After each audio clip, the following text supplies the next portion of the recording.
Tomēr pieaugušo un jauniešu kolektīvi reizi 5 gados dodas uz vispārējiem latviešu dziesmu un deju svētkiem. Balkalas pagastā apkārtnes pirmskolas audzēkņi mazos dziesmu un deju svētkus piedzīvo ik gadu, lai bērniem jau kopš mazām dienām mācītu mīlestību pret dziesmu un deju. Pavasarī šeit laukos ir ļoti skaisti, kad zied pienenes, zied ābeles.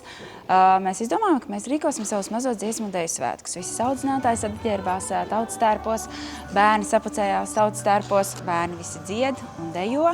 Un tā laikam ejot, tas mūsu pulciņš ir palicis krietni lielāks. Šis ir vienīgais novada pasākums, kas tiek organizēts tā, lai izbraukumā būtu satikušies visi pirmskolu, deju un dziedāšanas kolektīvi. Kopā mazajos dziesmu un deju svētkos piedalījās 251 mazais mākslinieks, kas organizatoriem sagādāja nevienu izaicinājumu. Šie dziesmu un deju svētki atšķīrās arī ar to, ka bērnus priecēja dažādi pārsteigumi. Piepilda vēlēšanos. Mūsdienās bērni ir ļoti kustīgi, viņiem patīk dinamika, vajag izkustēties un viņiem patīk, ka viņus pārsteidz.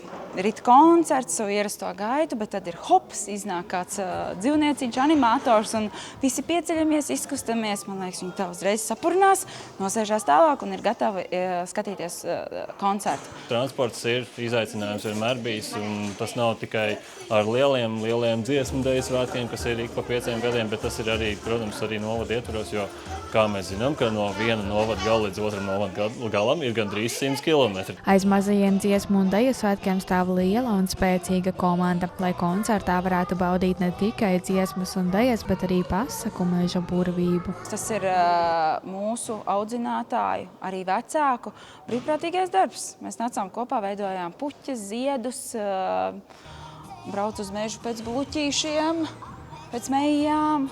Mēs esam tāda saliedēta kopiena. Priecājamies, ka mūsu bērni var augt laukos, ļaut viņiem ieraudzīt, cik šeit ir skaisti. Es dejoju kopā ar savu tēti, kurš nemaz nav dejotājs.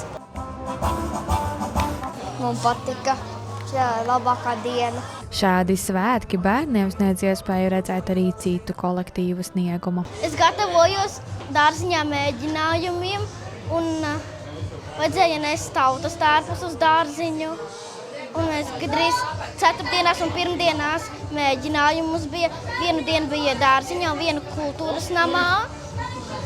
Mēs jau mēģinājām pat ar visām grupām. Tagad izjauks liels, kā pārējos dejotājs. Jā, bet uz vairākas būšu mežzīns un šefpavārs. Nākamgad mazie novada dejotāji un dziedātāji tiksies jau 5. mazajos dziesmu un deju svētkos. Nīceta Anna Stariņa, Terēza Matisone, TV9 Pakāve.